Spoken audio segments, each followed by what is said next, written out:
Good evening and welcome. This is the November 26th meeting of the Edina Human Rights and Relations Commission. And I'd like to have our support person do the roll call for us, please. Annie? All right. Thank you, Chair Bigby. Here. Vice Chair Seidman. Here. Member Arsenault. Here. Member Cashmore. Here. Member Davis. Here. Member Winnick. Here. Student Member Haig. Here. And Student Member Harrington. Here. Very good. Thank you. And I'd like to have us consider the agenda for this evening. Is there a motion to approve the agenda? So moved. Thank you. Is there a second? Second. All right. All in favor say aye. Aye. Aye. Thank you. Any opposed? Motion moved. And the minutes for October 22nd, last month's meeting. Is there a motion to approve? Oh, pardon me. Are there any additions or corrections to that set of minutes? I have one correction, actually two corrections. Yes. Under agenda Roman numeral 6, the reports, section C, the total budget for the task force was actually $84,600. Versus 82,000. Correct. I believe that was last year's budget. Okay, very good. And that was the Human Services allocation from the city, and that was a task force that you participated That I with. served on, correct. Thank you very much. So that was a larger amount than we originally thought. Yes. And Right. I have one more correction. Okay. Under the same reports, Roman numeral 6, but this time section F, then the small Roman numeral 4, it looks like there was a word omitted. Commissioner Lagerstrom updated the committee that the group hopes to have their document, it looks like the word document was omitted, in the hands of the commission. Mm-hmm. Very good. Thank you.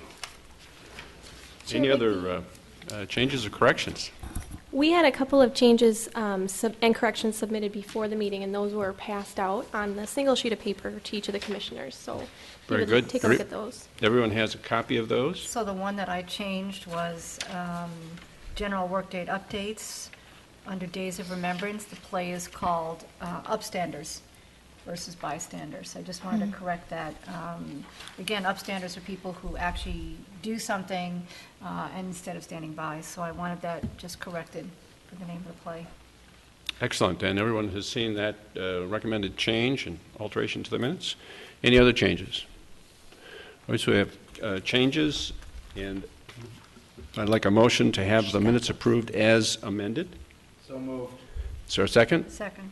All in favor, please say aye. Aye. Any opposed? Thank you. Minutes approved.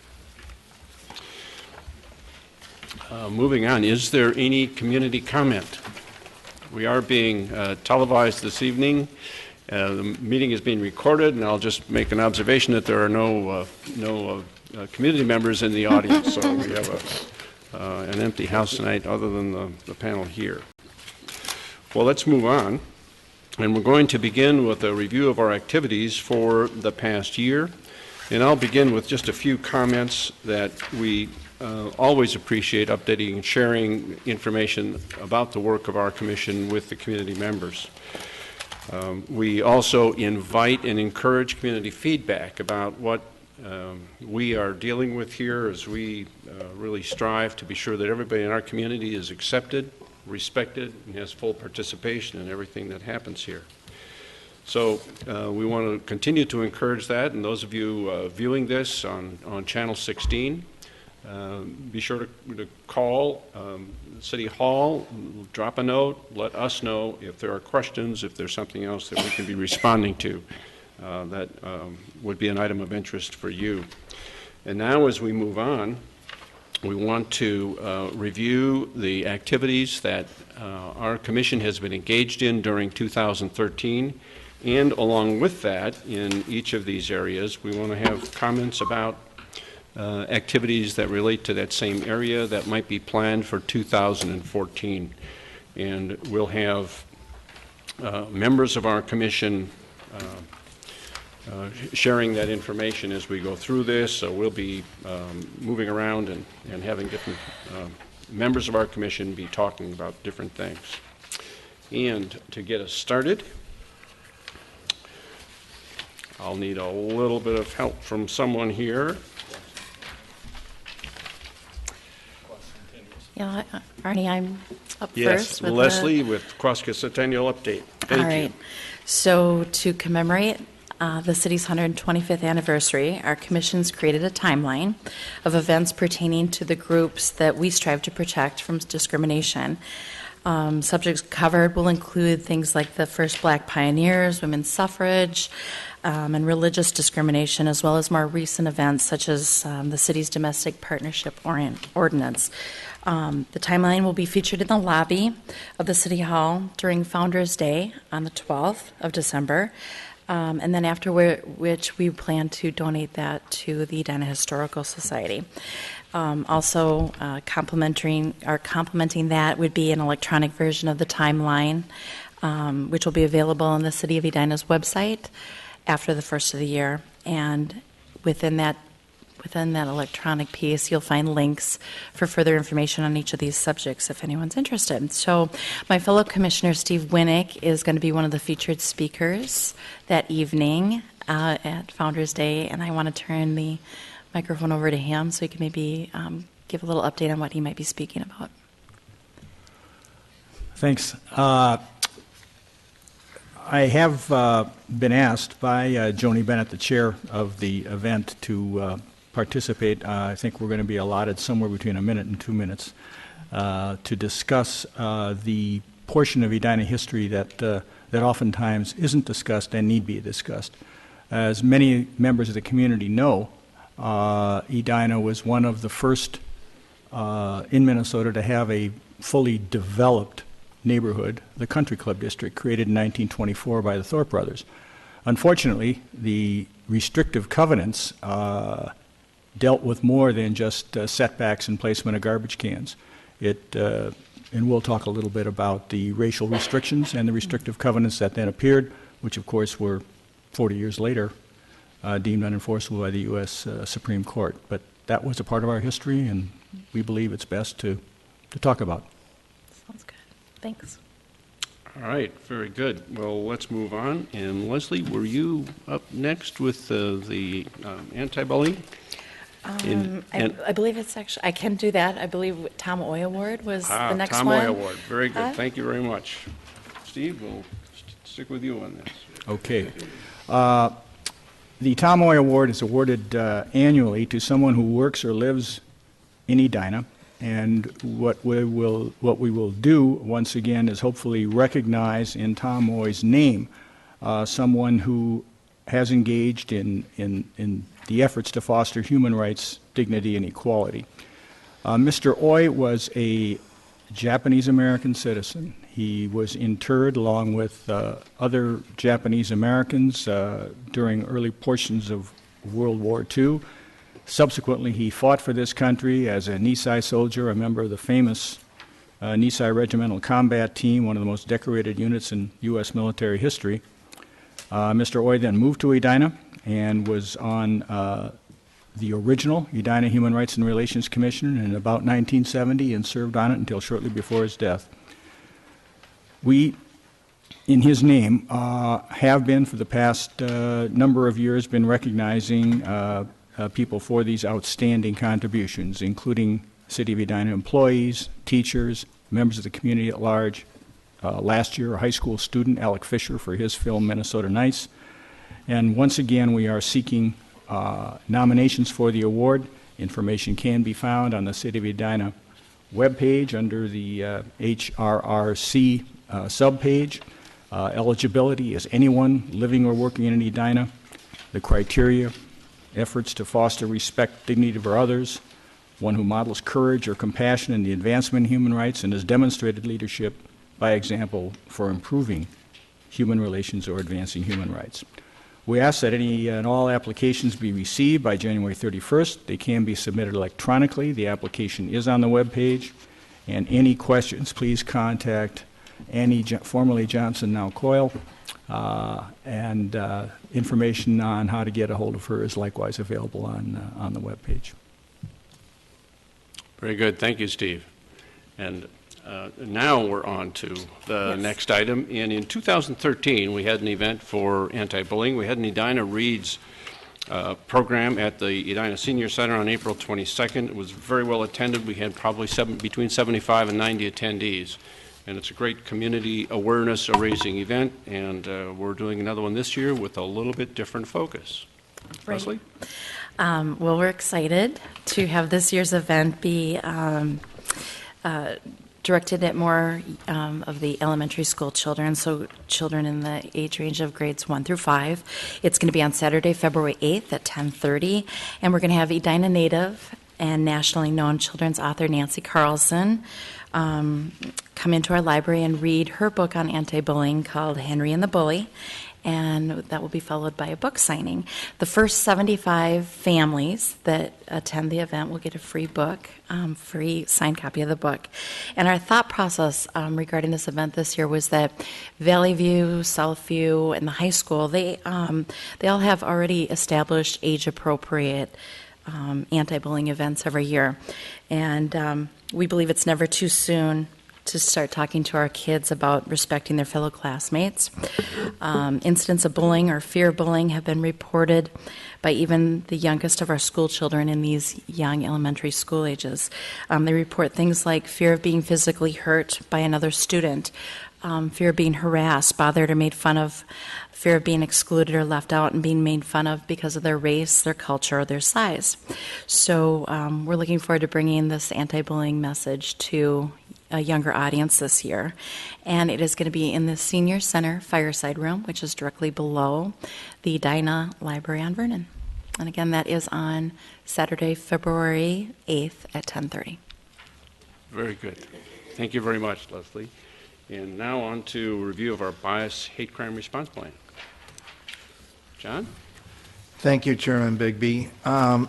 Steve Winnick and I have been working with this commission and also the police department and others in city government to establish a plan for bias hate crime situations. And the purpose of the plan is to establish a procedure for the appropriate and timely local response to bias hate crimes or incidents, showing strong community support for the victim and zero community tolerance for bias hate crimes that occur within the boundaries of the city of Edina.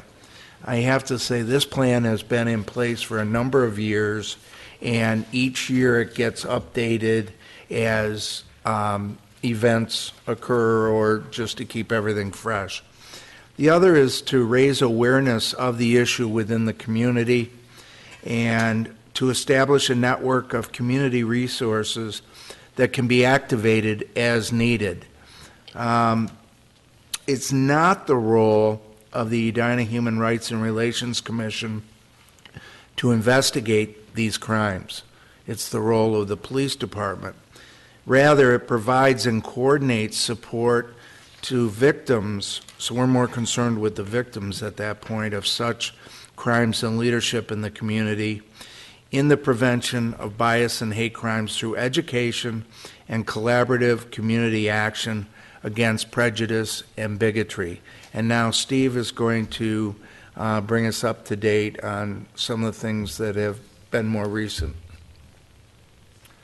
It should be emphasized that a hate crime is not just discrimination, and it is actually a crime under the Minnesota Criminal Code. And Edina being a community of many, things do occur. Just a little bit of background on Edina's population and how it's changed. Approximately 38% of our population are in multifamily housing, according to statistics recently released by the State Demographer's Office to the City Council. 20% of Edina's population, not surprisingly, is over the age of 65. But there's a large number of baby boomers and young families. By race, Edina is overwhelmingly white, 86%, The remaining 14% divided between Asians, blacks, Native Americans, and those of several other races. Obviously, Hispanics can't be counted by race because they can fit in any number of categories. So a better measure of the Hispanic influence in Edina is the number of Spanish speakers, and there are large numbers of them that have been identified in the census information. The school population is, of course, the other indicator, even though the school district boundaries are not coterminous with the city of Edina's boundaries. Nevertheless, they are more or less the same. And K through 12, about 18% of total school population is minority. That does include those groups that I had mentioned earlier. Most are centered because of the multifamily housing concentration in the Cornelia School area, the Countryside area, and the Southview Middle School area. So as we have different and new elements coming into the community, there will be incidents that do occur. Whether or not those incidents rise to the level of hate crimes is something obviously for others to consider, because we don't have investigatory power or authority. We're primarily advisory to the City Council, and we do what the City Council asks us to, including establishment and implementation of this plan. Since 2010, there have been at least 3 incidents. 2 of those involved the painting of swastikas, one on a public building, one etched into an automobile. This summer, the community knows what happened at Southview Middle School. There was hate graffiti with hate words emblazoned on the exterior of the school building. So it's with that in mind that we seek to modify the plan, to enhance the plan, and to encourage utilization of the plan in appropriate circumstances. All right, very good. Thank you for that update. We also, in our discussions at the Commission in the October meeting, did learn from Scott Neal that the School District Superintendent, Rick Dressen, would like to have an opportunity to meet with this Commission, and we'll be extending an invitation to Superintendent Dressen to meet with us in our January deliberations. Just to add on to that, just a few of the highlights of the response and prevention plan. One is, once the police have determined that there is a basis for a bias hate crime, we get everyone gets involved to take a look at it. City staff, Human Rights and Relations Commission, other resources within the network. We call it the Community Resources Network. Again, the follow-up with the victim is important. And, excuse me, a member of this commission would follow up with the victim 1 week after the incident, if it was a certain victim, and also a month after that. Its intention is to have everybody play nice. We're in a nice community, and we want everyone to get along. And the commission will also periodically sponsor training to promote the understanding and prevention of hate bias crimes through collaborative community activities. Now, this is interesting because recently we've started a new subcommittee, which is a community outreach committee, which Ms. Davis will speak more to in a little bit. But everything ties together on what we're doing as a commission, so that it's not we're acting in little fiefdoms or whatever. Everything melds together to bring us all together for the benefit of the community, and also to be the eyes and ears of City Council.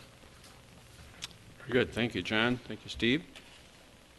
And any questions about that? Seeing none, I think we'll move on. We have had activities in the commission over the past year in support of marriage equity. And Russ Stanton had been our commission member who was active in this regard. Russ is out of country on travel right now, and Patrice Arsenal will update us about that. Thank you. On behalf of Russ, I would like to talk about what the commission has done with regard to recommending resolutions for the council.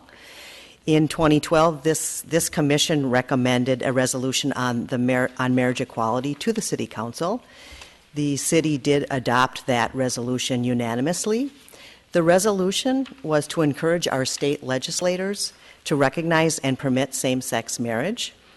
And the state did, in fact, pass the same-sex marriage law this year in 2013, and it was implemented on August 1st.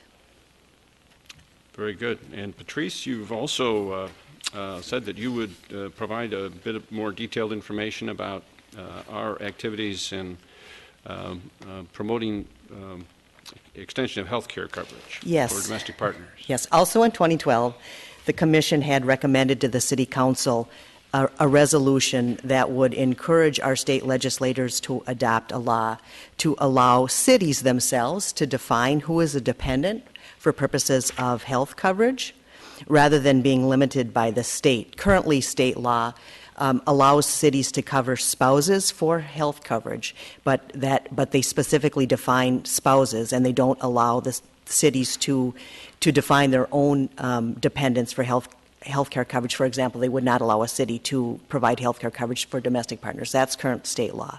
So this commission recommended that the council adopt, and the council did adopt the resolution unanimously to encourage our legislatures to change that state law. That there is legislation that was introduced in 2013 to change the state law to allow cities to define who is a dependent for health coverage, and that legislation is pending right now with the state legislature. Okay, very good. And I think you're on a roll. Is there one more on immigration reform that you're going to give us an update about? Yes, one more Thank resolution that was proposed by this commission. And this has happened this year, this past August. The commission passed a resolution to recommend for adoption by the City Council to urge Congress to pass comprehensive immigration reform, which advocates basic human rights and needs. The immigration laws significantly impact Edina's employers and residents.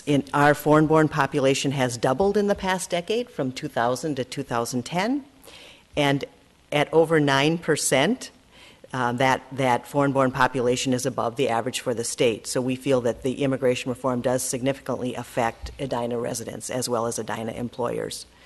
And the commission did note in passing this resolution that there's quite widespread nonpartisan support for immigration reform, including the U.S. Chamber of Commerce. The commission itself passed the resolution, and it's been forwarded to the council. I understand it's pending with the council for passage. Excellent. And when you mention the Chamber of Commerce support, it is also important for us to know that all the work we do is not only for the residents who live here in the city of Edina, but also for people who may live elsewhere and work in our community. We want them to be treated the same way that we are. Laura, an update on community outreach and engagement. Yes, thank you. You know, following the immigration reform resolution and conversation about different and new community residents, including foreign-born, it's exciting that we have what I believe is the first ever working group that's created by the HRRC. And this is the Community Outreach and Engagement Working Group chaired by Commissioner Cashmore. I'm also serving on that working group, and in addition, we have 3 community members who are not members of the commission. That working group also includes some community partners, the police department, Parks and Rec, the public schools, the Edina Resource Center, and we hope additional volunteers as we move forward with our agenda. The goal of our group is to identify changing community needs, which result from demographic trends, and that's including but not just limited to foreign-born residents and, as is discussed earlier, different and new community residents in Edina. We're working at the present time to schedule and sponsor listening sessions in order to generate feedback from all Edina communities, whether they be diverse communities or aging population and so forth. All right, very good. And we want the entire community to stay tuned about that. We'll be wanting to engage members of our community from all of these sectors as we go forward. And we've had other activities over the past several years that have to do with being sure that we have a respect within our community for everyone. And we have a cluster of activities now that reflect that. It's the religious observance policies, Days of Remembrance, which has been an ongoing activity for us, and also a Genocide Awareness initiative. And we'll begin with the religious observance policy. And Laura, I think you're going to explain that for us. Thank you, Arnie. This religious observance policy by the Commission is really an important step in being a welcoming community and having respect for diverse populations and diverse and increasingly diversity in our community. This policy provides a framework for Edina to remove barriers to participation in public meetings. And what that means is a list has been created to prohibit any public city meetings on certain key holidays. And those holidays are listed on the screen on this religious observance policy. Thank you. All right, very good. And Jan is going to speak to the other elements in that topic. Thank you, Commissioner Bigby.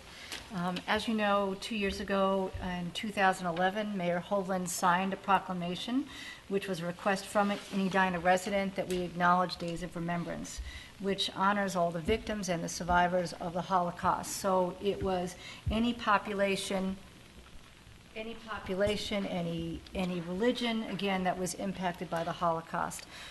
In 2013, watching our budget and the activities that we were running, we used all of the videos and the displays last year and put them in City Hall. So we had 5 videos that were running last year through the month of April. Our new one was from Fred Barron, who had been our speaker in 2011. In 2014, we've decided now to do several things. We will be having 2 events in 2014. One on April 8th. It will be at the Edina Senior Center on Vernon Avenue, also in the Fireside Room downstairs. And that will be April 8th. Again, that will be both Days of Remembrance and Genocide Awareness. There'll be a play called The Upstanders. And again, it's about people not being a bystander and helping out. So again, that will be 2014 event. Annie, just on the other slide that we have, the 2014 one. Thank you very much. That's okay. Again, we're also working with World Without Genocide on that date too. We'll have a music that's related to the Holocaust, and also we'll have a story about youth resistance movement that we can generalize to events nowadays. We're also having this year on April 13th, a new speaker that will be coming in, Fred Amram. I believe he works at the University of Minnesota. He will also be speaking about his experiences in Hanover, Germany. We will have also this year a new video, the story of Sam Rafowitz, and he will talk about surviving 5 concentration camps. So his video will be up. The videos are provided by the JCRC, the Jewish Relations Community Council, I believe.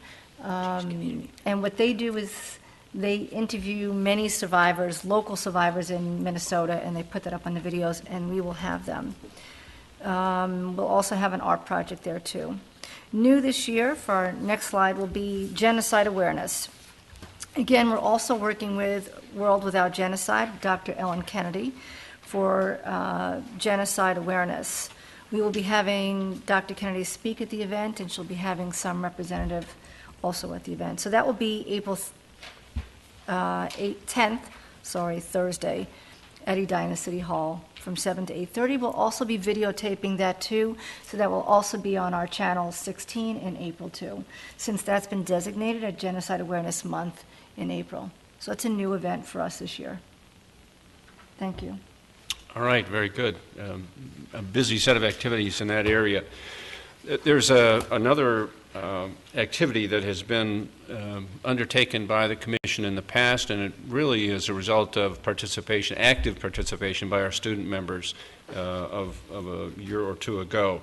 And it's having the City of Edina take a stand on conflict-free materials. And I think many people are aware that a lot of the materials that go into our cell phones and other electronic gear comes from mines which really are abusive of child labor and other practices and policies which are abusive of people, and that whenever possible the city would strive to purchase materials that are made without those kinds of products at input. So it's important. It's oftentimes something that's hard to get a handle on in our economy and all the things going on. Our student members this year, Molly and Paige, are active participants with us on some of the activities we already have ongoing. We appreciate their participation. I also want to acknowledge that student members from our past years have gone on. They've been very enthusiastic about their experiences here. One has just expressed their interest in becoming a human rights attorney and is moving forward in that. Another one has developed a degree of political activism around the kinds of issues that have to do with people being respected, and is developing a reputation for himself. So we really treasure their participation and just look forward to all of the great ideas that they bring to us in this. We're really at a point now where we want to talk about what else is on our agenda for 2014. And we have talked about the importance of having a special needs awareness campaign. There are many people in our community who find that their participation is different than the participation of other people because of some things about them that make them unique or different. It could be their access to being mobile and similar kinds of things. So we want to be sure that our community is aware of that we integrate things that we can do as a community to make everyone able to participate in all the activities and things about our community, the physical aspects as well, easily and comfortably.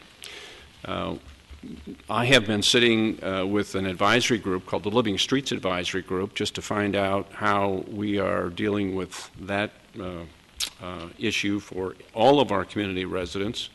As we look at public transportation, public transit, our bikes, cars, all of those things that are part of our community. And Edina is doing a really great job of making sure that all voices are heard in those assessments. I also want to be sure that everyone is aware that we, as a commission, rely on input from members of the community. That as we have these meetings and have our opinions and our insights that we can share with each other, we also are very, very interested in having input from those of you who live and work in Edina and have your thoughts and concerns you want to express. We always welcome guests at our commission meetings and would love to hear from you.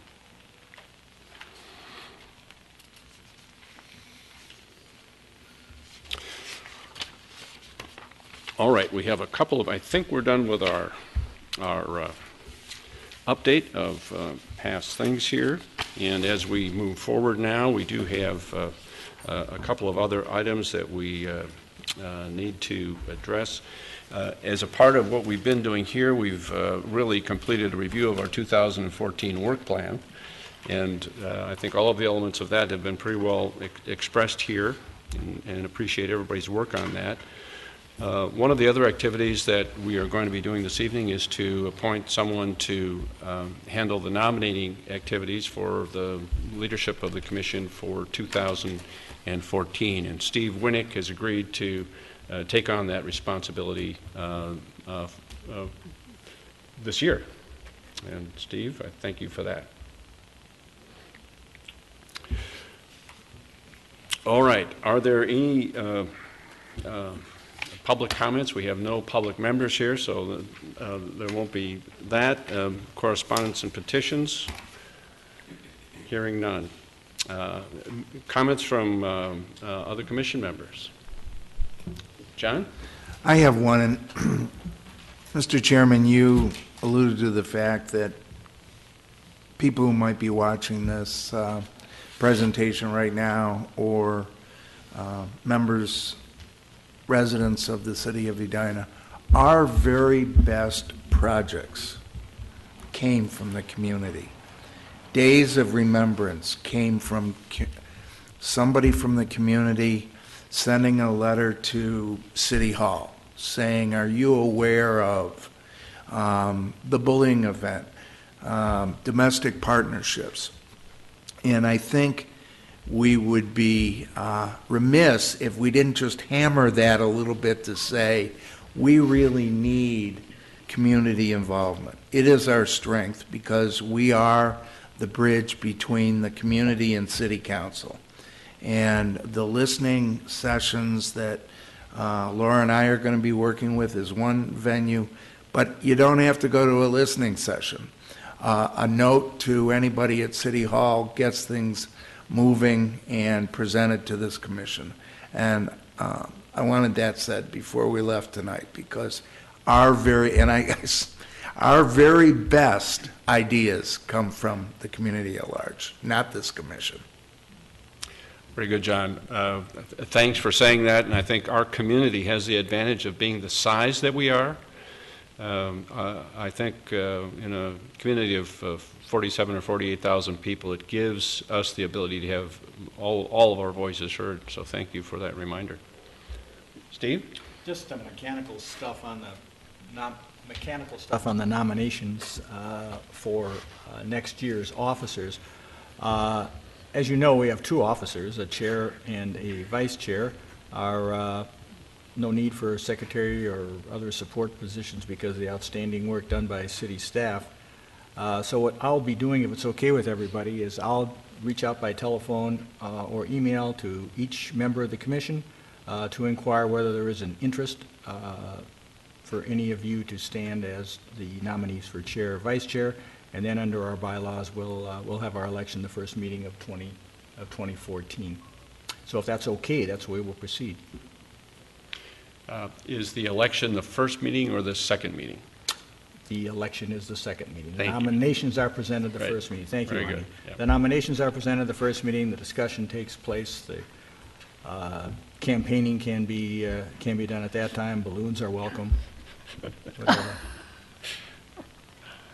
Very good. And that meeting's our February meeting. Yes, Is that correct? That's when the voting would take place for the new Correct. officers. Right, So this term goes through January. right, correct. And this term, just to clarify for those of us who are newer, it's the end of a 2-year term for the current chair? This is the chair currently is serving in 1 year. 1 year, Yeah, okay. and my term as a commissioner is a 3-year term, which expires in January of 2000, and expires at the time of the February meeting in 2015. Oh, okay. Thank you for that clarification. Yeah, very good.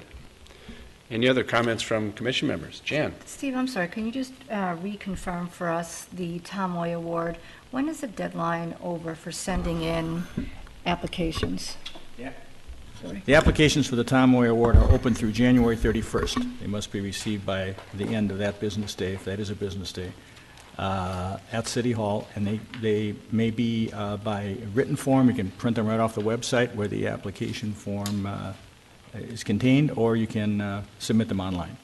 And then the event to acknowledge the person that gets the Tom Moy Award, is that usually in March or April? Yes, that is, historically, it's been done at the Volunteer Recognition Banquet, which is in April. I don't have the exact date this year, but it has historically happened in the spring of the year. Thank you. At Bramer. Thank you. Steve, one other question on that. If there were applications made for 2013 and those people were not selected, aren't they advanced to the 2014 consideration set? Right. We have received last year 6 outstanding applications, and those will continue by practice for 1 year following. So we already have a head start on the applications. Thank you. Correct. All right, are there any other comments? We have completed our agenda for this evening. Is there a motion to adjourn? Is there a second? Second. All in favor, please say aye. Aye. No objections, we're adjourned. Thank you all very much.